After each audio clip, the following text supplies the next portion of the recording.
You're watching the sermon of North Valley Baptist Church.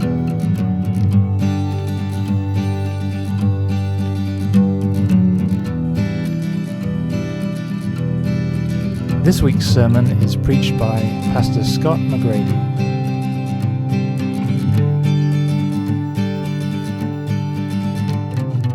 If you would take your Bibles and turn to Genesis chapter 14. Again, as we are normally, the regular diet of the church, we go through a whole book of the Bible. But at this time, we are just making our way through this portion of Genesis, studying the life of Abraham to learn something about the faith of Abraham. As we know that, we'll see next week in chapter 15, that Abraham believed God, and it was credited to him as righteousness. And so we are preparing then, going through the study, to enter into a study in the book of Romans in the fall. And so to learn something about that faith by which we are justified, by which we are made right before God, credited with righteousness. And that's Paul's whole point going through the book of Romans. And so we are preparing for that, looking at the faith of Abraham, who at this point in our study, his name has not been changed to Abraham yet. He's still called Abram. But as you turn there to Genesis chapter 14, I want us to think about the fact that throughout Scripture, we see this idea of war, especially in the Old Testament. Though in the New Testament, we do see Jesus tell of wars and rumors of wars that will come.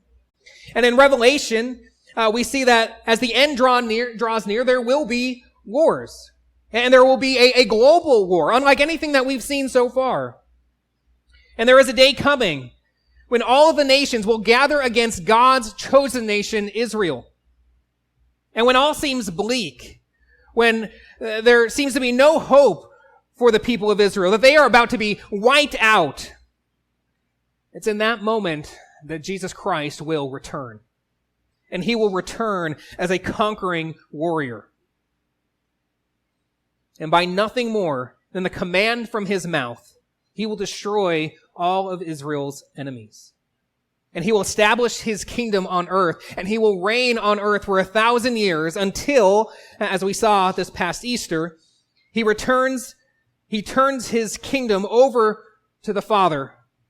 And the kingdom of the Son merges with the eternal kingdom of the Father, and our triune God will reign over all for all eternity. And so there is a day that war is coming, and in that day, that world war will truly be the war to end all wars.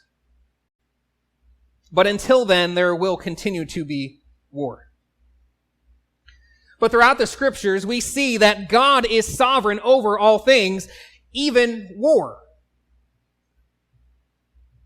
And as we see in the Old Testament, and as we're told about that war in Revelation, we're told of Armageddon, we see that God is the one who gives victory in war. He is sovereign, and so for his sovereign purposes, he is working all things out, even in the wickedness of man and all that they do. And it is God who determines who the victor will be. And that's really, too, what we see this morning. As we see Abram, he must go to war for a just cause. And it is the Lord who gives him the victory. Last week we saw how, due to Abram's and Lot's growth in wealth and their animals, that being in the land, being in Canaan, that was also filled with the Canaanites and the Perizzites, that they were unable to be sustained in the land. So having learned from his previous experience going down into Egypt, where Abram took matters into his own hands, as opposed to trusting God, and in taking matters into his own hands, he brought a threat to the promises that God had made to him. And yet nonetheless, God remained faithful. Even through Abram's unfaithfulness, God was faithful, and he preserved the promises he made to Abram. And so again, Abram learned from that experience. And instead of acting selfishly, instead of acting without faith, he trusted God. And so as this conflict rises between him and his nephew Lot, he gives Lot the option of where he should go, that they need to separate from each other. And so Lot gets his choice of where to go. And Lot chose for himself the lush, Eden-like area in the Jordan Valley. And so we see Lot moves to where he's now then living near Sodom, that wicked, evil place. Abram, on the other hand, trusting God, remained in the land that God promised to give him. And so in doing so, God reiterates his promise to give Abram and his offspring that land. Now, as we continue here, we see Lot has moved from being near Sodom to being in Sodom. And how long has it been? We could ask that. How long has it been since Abram and Lot parted ways? This text doesn't really tell us, but it would seem that at least a few years has passed. But what we see here is the first bout, at least the first bout that's recorded for us. We see the first bout of trouble that comes to Lot for having moved into the Jordan Valley, having moved near and now into Sodom. Here as well, we see Abram begins to be a person of great significance, as he is bound to be a great nation. And so as we read this, we are reading what Moses was writing to the people of Israel that he had just led out of slavery, just led out of Egypt, and it was leading them to the promised land, to Canaan, that God had promised to give to Abraham and them, Abram's descendants. And as we read this, we should be asking ourselves, what is it that Moses was writing to the Israelites for them to walk away with, for them to understand? As he was writing this account of Abram's victory over these invaders into the promised land, what is it that Israel was to learn? Well, we've already been asking that question throughout this study, and we need to continue to ask that question as we continue on. And so as we think about that, let us read our passage here for this morning, as we read Genesis chapter 14. Now, as you notice, we'll read, this is one of those chapters with a lot of names, and chapters with a lot of names are always fun because those names are always so easy to pronounce. So, just ask for your grace and that you would bear with me. Here we go. In the days of Amraphel, king of Shinar, Arioch, king of Elasar, Kedorlaomer, king of Elam, and Tidal, king of Goyim, these kings made war with Bera, king of Sodom, Birsha, king of Gomorrah, Shinab, king of Admah, Shemeber, king of Zeboim, and the king of Bela, that is Zoar. And all these joined forces in the valley of Siddim, that is the Salt Sea. 12 years they had served Kedorlaomer, but in the 13th year they rebelled. In the 14th year, Kedorlaomer and the kings who were with him came and defeated Rephaim in Ashtoreth Karnaim, Zuzim in Ham, Eman in Shiva Kerathaim, and the Horites in their hill country of Seir, as far as El Paran, on the border of the wilderness. Then they turned back and came to En Mishpat, that is Kadesh, and defeated all the country of the Amalekites, also the Amorites who were dwelling in Hazazon Tamar. Then the king of Sodom, the king of Gomorrah, the king of Admah, the king of Zeboim, the king of Bela, that is Zoar, went out, and they joined battle in the valley of Siddim with Kedorlaomer, king of Elam, Tidal, king of Goyim, Amraphel, king of Shinar, and Arioch, king of Elazar, 4 kings against 5. Now the valley of Siddim was full of bitumen pits, and as the kings of Sodom and Gomorrah fled, some fell into them, and the rest fled to the hill country. So the enemy took all the possessions of Sodom and Gomorrah, and all their provisions, and went their way. They also took Lot, the son of Abram's brother, who was dwelling in Sodom, and his possessions, and went their way. Then one who had escaped came and told Abram the Hebrew, who was living by the oaks of Mamre, the Amorite, brother of Ashcol and of Aner. These were allies of Abram. When Abram heard that his kinsman had been taken captive, he led forth his trained men, born in his house, 318 of them, and went in pursuit as far as Dan. And he divided his forces against them by night, he and his servants, and defeated them and pursued them to Hobah, north of Damascus. And he brought back all the possessions, and also brought back his kinsman Lot with his possessions, and the women and the people. After his return from the defeat of Chedorlaomer and the kings who were with him, the king of Sodom went out to meet him at the valley of Sheva, that is, the king's valley. And Melchizedek, king of Salem, brought out bread and wine. He was priest of God Most High. And he blessed him and said, Blessed be Abram by God Most High, possessor of heaven and earth. And blessed be God Most High, who has delivered your enemy into your hand. And Abram gave him 1/10 of everything. And the king of Sodom said to Abram, Give me the persons, but take the goods for yourself. But Abram said to the king of Sodom, I have lifted my hand to the Lord, God Most High, possessor of heaven and earth, that I would not take a thread or a sandal strap or anything that is yours, lest you should say, I have made Abram rich. I will take nothing but what the young men have eaten, and the share of the men who went with me.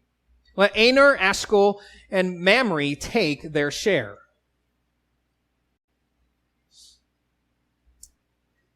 Now, what do we see going on here as we look at this passage? Specifically, first of all, as we look at verses 1 through 12. Here we see these city-states that had joined forces together. It's clear here that 5 city-states were in servitude to Chedorlaomer, the king of Elam. And these city-states were his vassals, meaning he had conquered them. And so for them to be able to keep the peace and to be relatively free, they had to pay tributes to this king. And they would do this for 12 years. But then they all decided that they weren't going to do that anymore. And so in the 13th year, they rebelled. And there may have been other city-states that rebelled in some way too. But these 5 city-states that are mentioned here, which included Sodom and Gomorrah, band together as Chedorlaomer and his allies made their way west and south, because they were from the area of Mesopotamia. So they made their way west and south, and as they went, they crushed and pillaged the Canaanite rebel cities until they made their way into southern Canaan. And they moved from city-state to city-state until they had circled back around to come into the south of Canaan and into the Transjordan area, which is on the east side of the Jordan River. We see here in verse 8, it tells us that the king of Sodom and the king of Gomorrah and their allies joined battle in the valley of Siddim. Now, verse 3 tells us that Siddim is where the Salt Sea is. The Salt Sea is the ancient name for the Dead Sea. I remember we've already talked about the Dead Sea, right? And how much really lives in the Dead Sea? Not very much, right? That's why it's the Dead Sea. And it was because of its high salt content. And so we see here the ancient name for that is the Salt Sea. And so you have these 5 kings and their armies defending against these 4 Mesopotamian kings. But they can't stand against these 4 kings. And so Sodom and Gomorrah, they fled. And as we read it here, it seems that there may have been these obstacles in the way of their fleeing. There were these bitumen or these tar pits. And so it says that many in the army of Sodom and Gomorrah, they fell into these pits where the rest of the armies fled to the hill country. At least that's how it reads in the English Standard Version. The Hebrew, though, could indicate that not that they just fell into these pits, but that they threw themselves into these pits. And so given the idea that they hid themselves in these pits, which would take some knowledge of the area. They'd have to know where the rocks were and where they could set and where they could put themselves to hide among these pits. So again, many of the army of Sodom and Gomorrah, they hid themselves while the rest had retreated to the hill countries. And therefore, the cities of Sodom and Gomorrah were left defenseless. And so these 4 allied kings raided and plundered the cities. And we read there in verse 12, it says, they also took Lot, the son of Abram's brother, who was dwelling in Sodom, and they took his possessions and went their way. Now, as we think about this, these foreign kings invading into the promised land, into Canaan. So we think about this could raise some questions to us and make us ask, how is God going to keep his promise to Abram to give him this land when there's these powerful kings and their allies? And they hold these other kings that are already in the promised land under a heavy hand. How in the world is he going to give Abram this land? How is he going to preserve it for Abram's offspring? How can God's promise really be secure in a situation like this? But as we've already mentioned, looking at the life of Abram, God is faithful. And God is sovereign. God is in complete control over all. And so God will faithfully bring about all his promises, no matter the circumstances, no matter what takes place. And we've seen that already, right? Even as Abram goes down into Egypt and gets himself in trouble, lying about Sarai, that she's just his sister and not his wife. And we see all that transpires and how there was a threat in that circumstance that was brought onto God's promises, brought against God's promises, and yet God remained faithful even through that circumstance, and preserved his promise to Abram. Well, again, we can see and trust God's faithfulness. God is faithful no matter what goes on, no matter what the surrounding circumstances are, that he will keep his promises. The truth of the matter is, there is nothing that can thwart God's promises. Nothing that can stop God's plans. Nothing. Nothing gets in the way of what he is doing. Nothing even slows him down and slows down the progression of how he's planned things out.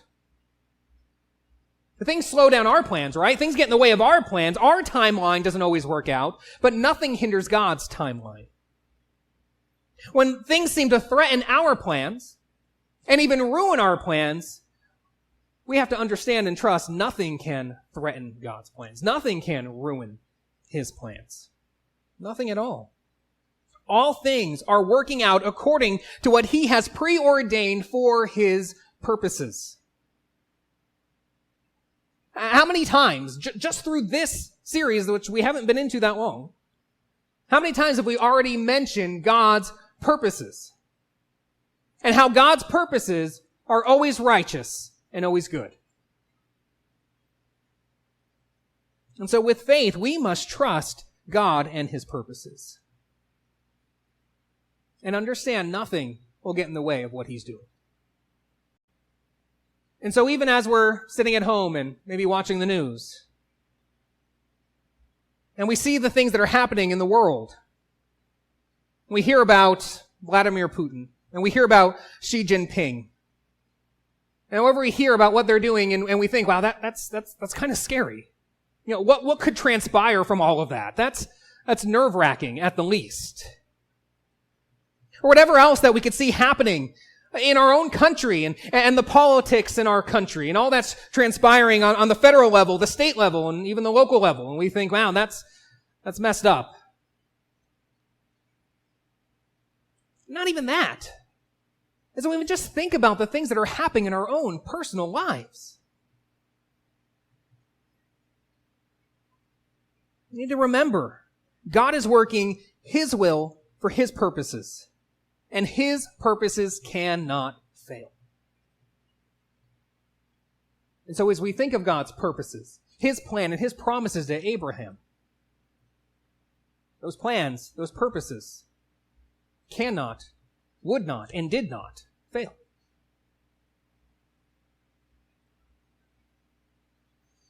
Now, again, in the defeat of Sodom's army and the ransacking of that city, Lot and all he had was taken captive. Verse 13 tells us that someone escaped from Sodom, someone among those that were being carried away, and they came to Abram and told him that his relative had been taken away. Now, what's interesting here is that we see, for the first time, Abram referred to as a Hebrew. And that might be kind of weird to us, especially this far into the narrative, and it's kind of odd. And there's some talk about why this is the case here. For instance, Derek Kidner in his commentary suggests that this could show that Moses used a separate source to tell of the historical event of this war and of Abram being drawn into this war. It's possible. Other commentaries talk about how this could be showing that Abram has risen to be recognized as a chief of a tribal clan there in Canaan. I guess that's also possible as well. But whatever the reason is, we shouldn't really get bogged down with it and get so focused there that we miss the point of the text. And so we want to look at and see what is going on here. What is this teaching us? During all of this conflict, Abram was living far away from everything that was happening. He was on the opposite side of the Dead Sea. And where he was living, it was by the oaks of Mamre, the Amorite, brother of Eshcol and Aner. And it would seem that even to temporarily settle there, Abram had to make an agreement with these three brothers and their people. And so they entered into this treaty with one another. And so, in some way, they would all benefit, and it would seem that one of the ways they benefited, that if one of them entered into conflict, the others would join and support them. And so we see this here. So from what we see, clearly these four kings and their armies, after their victory in the Valley of Siddim, they started heading back north with all of the loot and all of their captives. And so along with his own allies, Abram took 318 of his servants, whom apparently he had trained in warfare, and then chased down these four Mesopotamian kings as far north as Dan. And all of this was in order to save Lot. When we read there in verse 15, it says, "And he divided his forces against them by night, he and his servants, and defeated them and pursued them to Hobah, north of Damascus." Some suggest that, since it says that was by night, that this was probably a surprise attack. But in any way, we see some great warfare strategy here. And we see the defeat of these kings. And so Abraham pushes them back as far north, going beyond Damascus. We see here he retrieves all of the loot that they had walked away with, and he rescues the captives, including Lot and all that Lot had. So as we look at this, we can't miss what's going on here. He entered the fray of this conflict between these four kings and these five kings. And as he does this, what is Abraham doing? As he pursues these kings with his own army and with his allies, what's he doing? He himself is acting like a king. He's just like these, he is himself just like these other powers in this region. And again, God is keeping his promise. God said he was going to make Abram's name great. He said he was going to make Abram into a great nation. And here, even without descendants, he's already acting like a nation. He's going to war, fighting for a just cause. And what more? He won that war. He has the victory. And again, even with that, what's going on here? By taking one of Abram's kinsmen, his nephew Lot, these kings have cursed Abram. And so then God used Abram to defeat them, to bring a curse upon them. Right? And what did God promise Abram? That he would bless all those who blessed Abram, and he would curse those who cursed him. We see him doing that.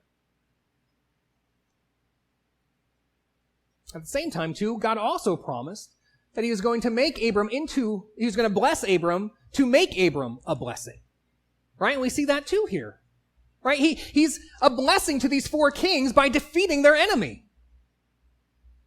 And especially to the kings of Sodom and Gomorrah, as he's retrieved all that they had lost. God is using him as a blessing. God was doing what he intended to do through Abram, as God always does what he intends to do. There is no promise too great, no circumstance too bleak that will prevent God from doing all that pleases him to do, which really speaks to his power and his greatness. Matter of fact, Psalm 115 verse 3 says, "Our God is in the heavens. He does all that he pleases." Which of us can say we do all that we please to do? There's a lot of things that I would be pleased to do that I just can't do. Things I physically can't do. Things I mentally can't do. Things I dimensionally can't do that I might want to do. But I can't. God always does what he pleases to do, and always pleases to do everything he does. And he does this because he is so great, so powerful, and he is sovereign over all. Nothing restrains him from what he wants to do. And so when we know this about God, and we know his character, that he is faithful, he is holy, he is righteous, and he is good, then we should understand that this is the God that no matter our circumstances, no matter our pain, no matter our fears, no matter our struggles, no matter even our own failures, this is the God we must learn to trust. To learn to trust more and more. And as we learn to trust him in our circumstances more and more, the more we will be obedient to him in our circumstances and honor him in our circumstances. And this is also what Israel had to learn. They had to learn to trust him more and more and trust him in their circumstances. As they made their way to Canaan, they were going to face difficulties. They were going to face battles to fight with other nations. And they would have to trust that they could prevail through it because God was giving them the land. God promised to give them the land. God was pleased to give them the land. And so in trusting this God, they would see the trust that they should have in him as they read, as Moses writes about how God gave Abram the victory. And so they could trust they would get the victory as well. Because this is a God, the only God, who does whatever he pleases. So if he was pleased to give them the land, they could trust that they could take the land and therefore take the land. And if we were to continue reading through Genesis into Exodus into Numbers, we would see when they got there to the land how much they really trusted God.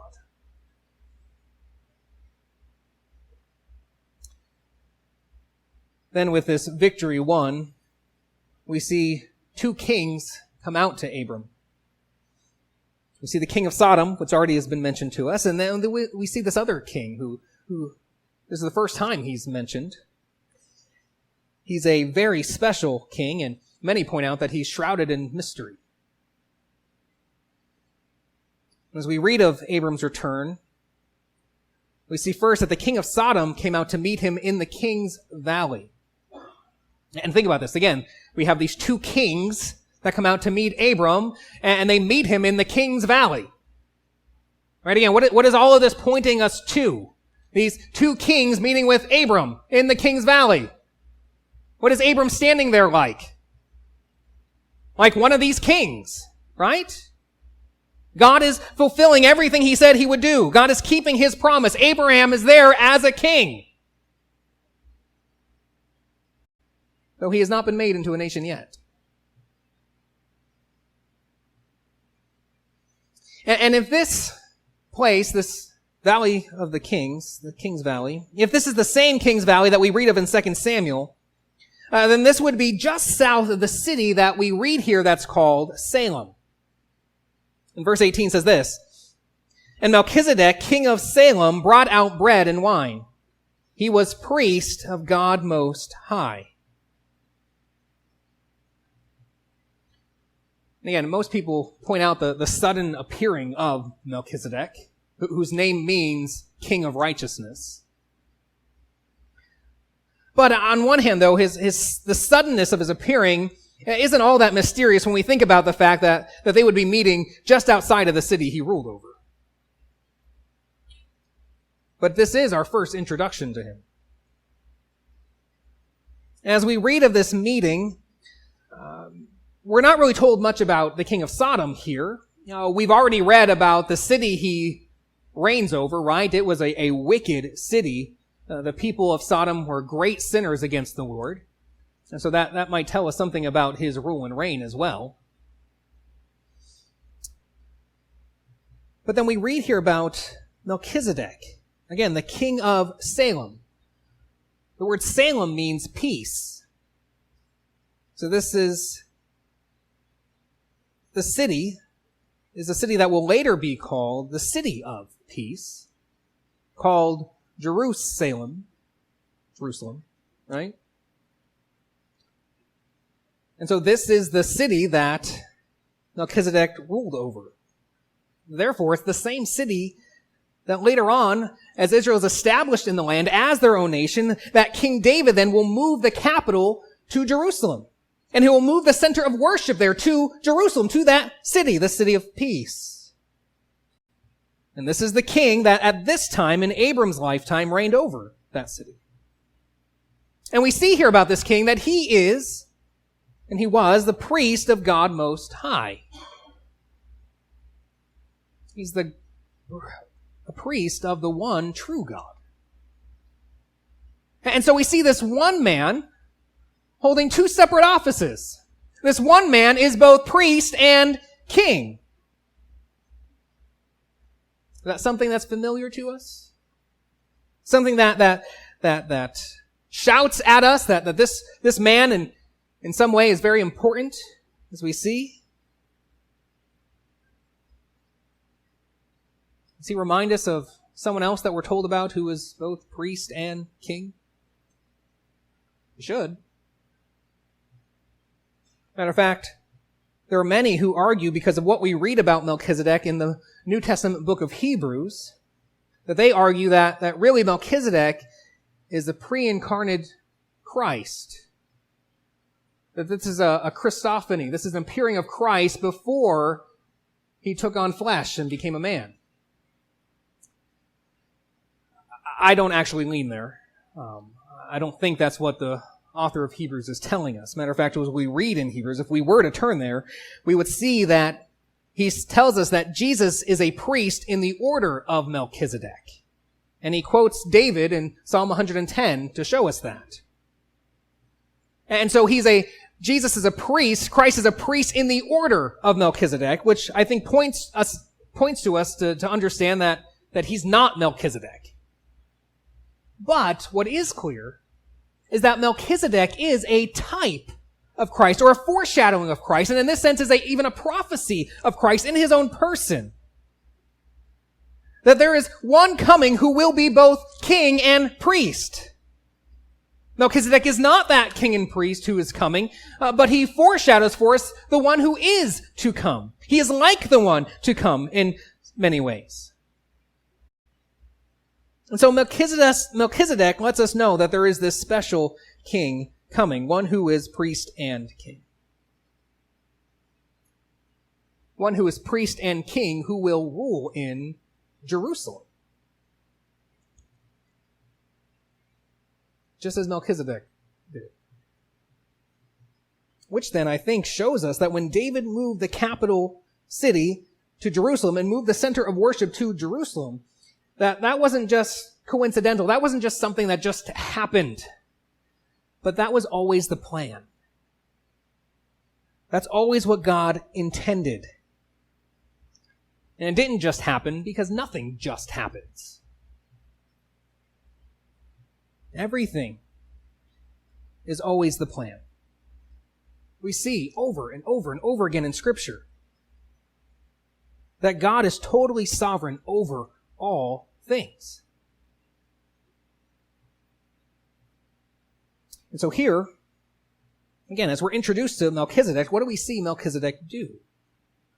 Well, first, he brings out refreshments to Abram.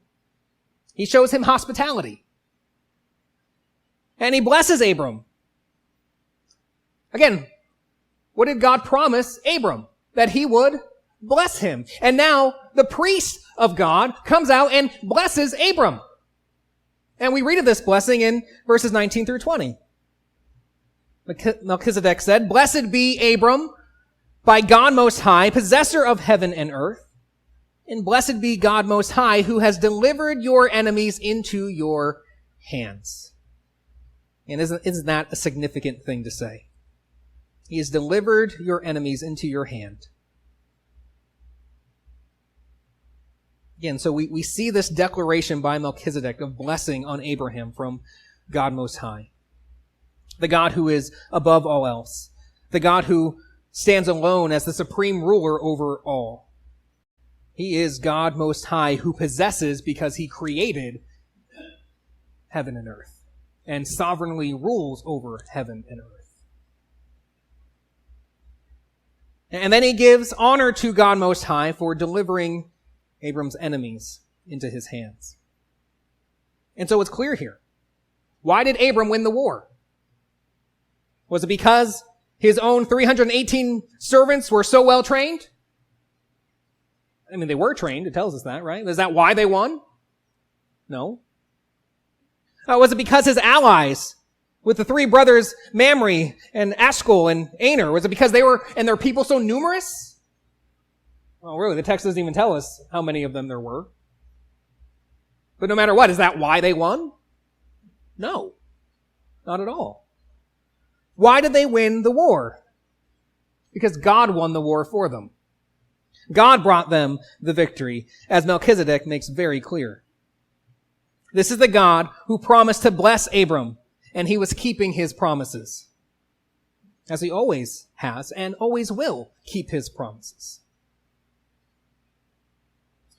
And then we read, it says, "And Abram gave him a tenth of everything."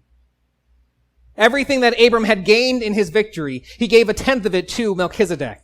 And this shows that Abram viewed Melchizedek as his superior, as he comes out as the priest of God Most High, as he comes out as the priest of Abram's God. So he gives him a tenth of everything. And so we see here this blessing and honoring of God Most High through Melchizedek. But then the king of Sodom speaks. And you know what the king of Sodom reminds me of? Remember when you were in high school and you had to do those projects, right? Those group projects, right? And maybe it was some sort of science project or something, and you had to work together. And what so often happens in those projects where you have to work with other people? There's always someone who does all the work and someone who does nothing. I mean, let's just say, for example, you had to work on a project for a biology class. You had to take care of a fiddler crab. Not that I'm thinking of anything specific or hold any bitterness after 20 years. 20 years. Oof. Anyway, you have this project. And so you got to feed the crab and you got to clean the disgusting terrarium. And every time you go to clean it, you find out the last time it was supposed to be cleaned, your partner didn't do it. So it's even worse and more disgusting than it would be. But nonetheless, your partner claims and pretends he did anything. And you both get A's. That's what the king of Sodom reminds me of.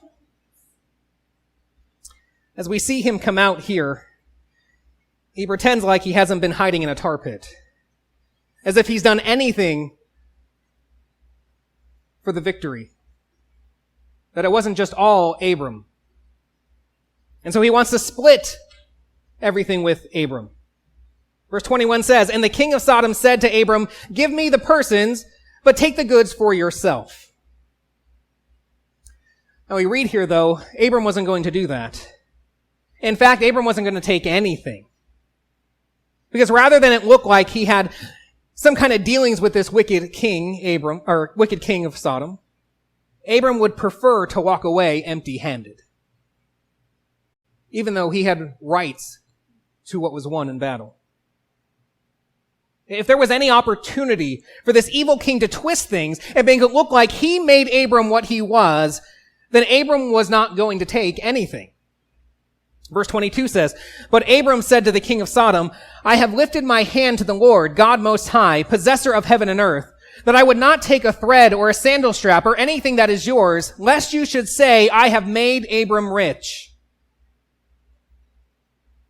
So again, Abram would rather take nothing than for anyone to try to steal the glory for themselves.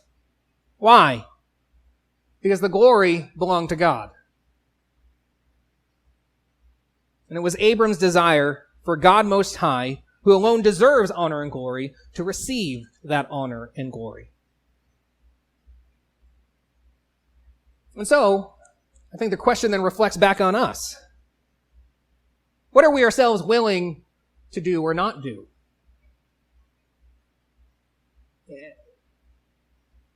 If it means our God receiving honor and glory in our lives, what choices are we willing to make? What even rights are we willing to give up?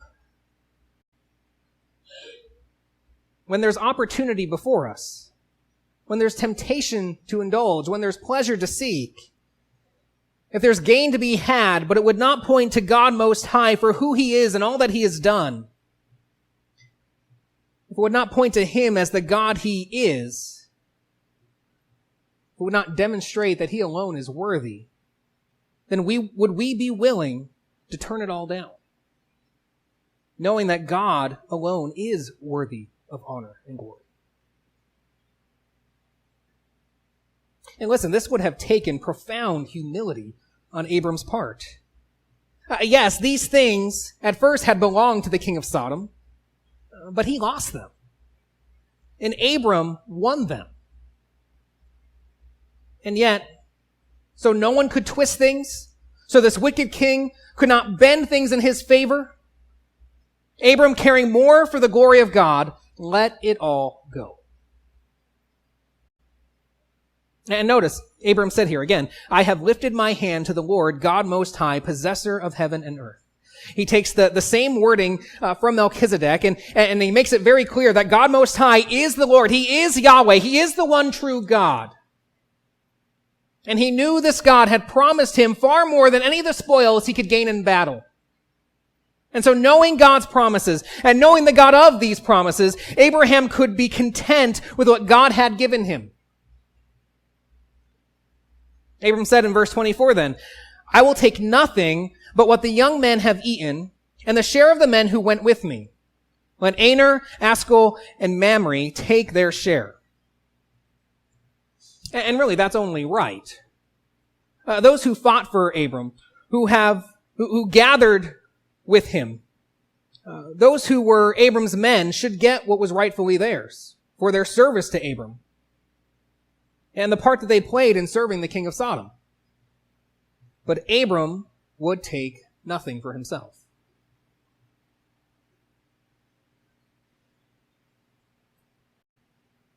When we find opportunity to gain, when we think, well, that's my right, right? These are my rights. Can we be humble enough to think clearly and recognize that all these things, all these temporary things, cannot hold a candle to the glory of God Most High?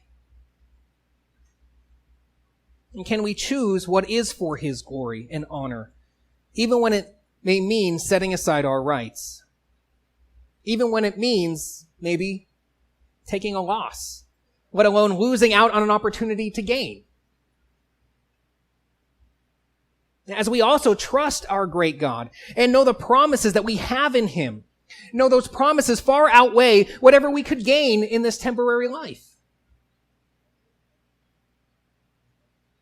Remember, we've read already how Abram left his land, left his family, left his father's house, left all that was security for him to go to a place he did not know, only knowing it was where God was going to show him. He left it all for the God of glory.